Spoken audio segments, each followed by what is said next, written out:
ഒരു നിമിഷം പ്രാർത്ഥിക്കാം.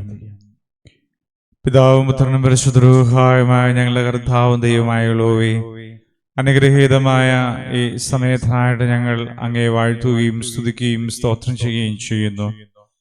അയോഗ്യരും പാപികളും അശുദ്ധരുമായ ഞങ്ങളെ ഈ പരിശുദ്ധമായ സമയത്ത് കൂട്ടിക്കൊണ്ടുവന്ന കൃപയ്ക്കായിട്ട് നന്ദി പറയുന്നു. ഇപ്പോൾ ഇവിടെ ഇരിക്കുന്ന ഓരോ പ്രിയപ്പെട്ടവരും, ഈ പ്രാർത്ഥനയിൽ പങ്കുചേരുന്ന ഓരോ പ്രിയപ്പെട്ടവരും ഏത് കാലത്താണോ ഈ മക്കളിപ്പോൾ കേൾക്കുന്നതും ആ സമയത്തെല്ലാം ദൈവത്തിന്റെ കൃപ അവരുടെ മേൽ വ്യാപരിക്കുന്നതോർത്ത് അങ്ങേ സ്തുതിക്കുന്നു, സ്തോത്രം ചെയ്യുന്നു. കർത്താവിന്റെ തേജസ് ഓരോ പ്രിയപ്പെട്ടവരും അനുഭവിക്കാൻ ഇടവരണമേ. ഞങ്ങളുടെ പാപം മോചിച്ചു തരണമേ. ഞങ്ങളുടെ ജീവിതത്തിന്റെ അന്ധകാരത്തിന്റെ ദുഷ്ടതകൾ കർത്താവ് മായ്ച്ചു കളയണമേ. സകല പൈശാചിക ബാധകളും ബന്ധനങ്ങളും കെട്ടുകളും യേശുക്രിസ്തുവിന്റെ അധികാരമുള്ള നാമത്തിൽ തിരുരക്തത്താൽ അഴിഞ്ഞു മാറട്ടെ. ഞങ്ങൾ സൗഖ്യമുള്ളവരും ആത്മീക വർധനമുള്ളവരും കൃപയുള്ളവരുമായി മാറുവാൻ ദൈവം അനുഗ്രഹിക്കണമേ. ഞങ്ങളുടെ ആവശ്യങ്ങളോട് കൂടെ ഇരിക്കണമേ. ഞങ്ങളുടെ എല്ലാ മേഖലയോടും ചേർന്നിരിക്കണമേ. വഴിയും സത്യവും ജീവനുമാകുന്ന കർത്താവേ, അങ്ങേ ഞങ്ങൾ ആരാധിക്കുന്നു, അങ്ങേ ഞങ്ങൾ മഹത്വീകരിക്കുന്നു. പരിശുദ്ധാത്മാവായ ദൈവമേ, അങ്ങ് ഈ ശുശ്രൂഷയെ നിയന്ത്രിക്കുകയും ഞങ്ങളെ അനുഗ്രഹിക്കുകയും ചെയ്യണമേ എന്ന് പ്രാർത്ഥിക്കുന്നു. പിതാവിന്റെയും പുത്രന്റെയും പരിശുദ്ധ റൂഹായുടെയും നാമത്തിൽ തന്നെ ആമേൻ. എന്റെ യേശു എനിക്കു നല്ലവൻ, അവൻ എന്നെന്നും മതിയായവൻ. എന്റെ യേശു എനിക്കു നല്ലവൻ, അവൻ എന്നെന്നും മതിയായവൻ. ആപത്തിൽ രോഗത്തിൽ വൻപ്രയാസങ്ങളിൽ മാനമേ അവൻ മതിയായവൻ. ആപത്തിൽ രോഗത്തിൽ വൻപ്രയാസങ്ങളിൽ മാനമേ അവൻ മതിയായവൻ. കൽവരി മലമേൽ കയറി മുൾമുടി ശിരസിൽ വഹിച്ചു. കാൽവരി മലമേൽ കയറി മുൾമുടി ശിരസിൽ വഹിച്ചു.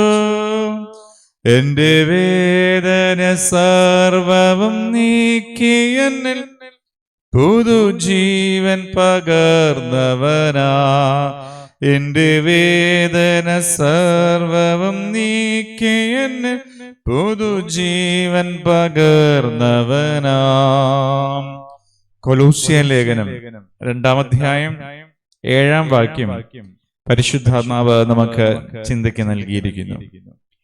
അവനിൽ വേരൂന്നിയും ആത്മീക വർധന പ്രാപിച്ചും നിങ്ങൾക്ക് ഉപദേശിച്ചു തന്നതിനൊത്തവണ്ണം വിശ്വാസത്തിൽ ഉറച്ചും സ്തോത്രത്തിൽ കവിഞ്ഞും ഇരിപ്പിൻ. ഒരു മനുഷ്യ ജീവിതം എങ്ങനെയാകണമെന്നും അവന്റെ ജീവിതത്തിൽ നിന്ന് പുറപ്പെടേണ്ട ആത്മീയ ഫലങ്ങൾ എപ്രകാരമാണെന്നും വ്യക്തമായി പഠിപ്പിക്കുന്ന ഒരു വാക്യമാണിത്. ഒരു മനുഷ്യൻ എങ്ങനെയായിരിക്കണം? ഈ ഭൂമിയിൽ ജീവിക്കുന്ന മനുഷ്യൻ ക്രിസ്തുവിൽ വേരൂന്നി ഇരിക്കണം. ക്രിസ്തുവിൽ ഊന്നുന്നൊരനുഭവം ഇല്ല എങ്കിൽ ഈ മനുഷ്യൻ വേരൂന്നിയിരിക്കുന്നത് സാത്താനിലാണ്.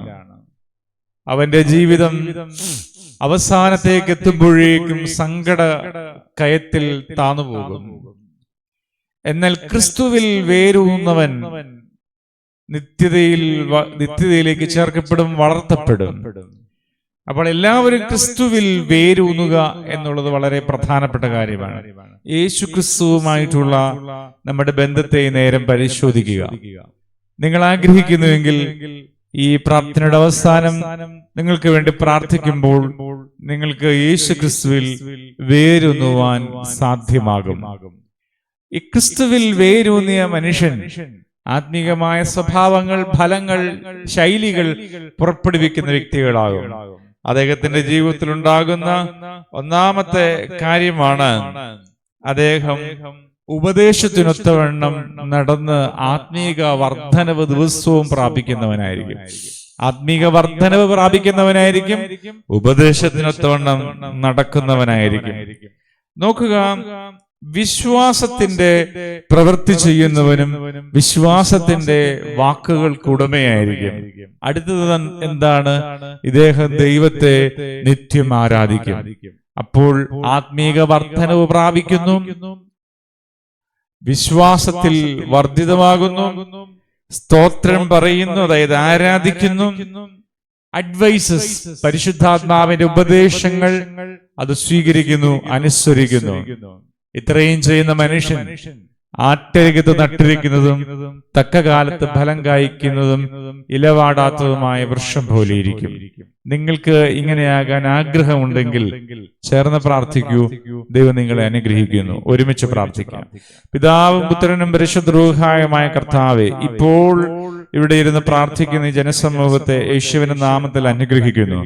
കർത്താവിൽ ഇപ്പോൾ ഇവർ വേരൂന്നുവാൻ ഇടവരട്ടെ. പരിശുദ്ധാത്മാവിന്റെ ശക്തി ഇവരുടെ മേൽ ഇറങ്ങുവാൻ സംഗതിയാകട്ടെ.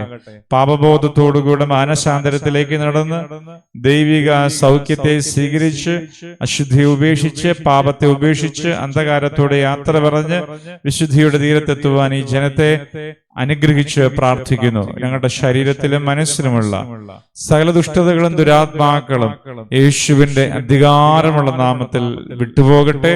പിതാവിന്റെയും പുത്രന്റെയും പരിശുദ്ധ റൂഹായുടെയും നാമത്തിൽ തന്നെ ആമീൻ. 2 ശുശ്രൂഷകൾ ദിവസേന നമുക്കുണ്ട്. 2 മണിയുടെ ചെറിയ പ്രാർത്ഥനാ യോഗവും അതുപോലെ വൈകുന്നേരം 8 മണിക്ക് ആരംഭിക്കുന്ന പ്രാർത്ഥനാ യോഗം. രണ്ടും നിങ്ങൾക്ക് ഉപയോഗിക്കുവാനും ഇന്ന് കേട്ട വചനം പോലെ അനുഗ്രഹമാകാനും ദൈവം നിങ്ങളെ സഹായിക്കട്ടെ. പിതാവായ ദൈവത്തിന്റെ സ്നേഹവും പുത്രനായ ദൈവത്തിന്റെ കൃപയും പരിശുദ്ധ റൂഹായുടെ സംബന്ധവും ഈ ശുശ്രൂഷയിൽ പങ്കുചേർന്ന സകല പ്രിയപ്പെട്ടവരോടും കൂടെ ഇന്നും എന്നാളും ഉണ്ടാകട്ടെ. ആമീൻ.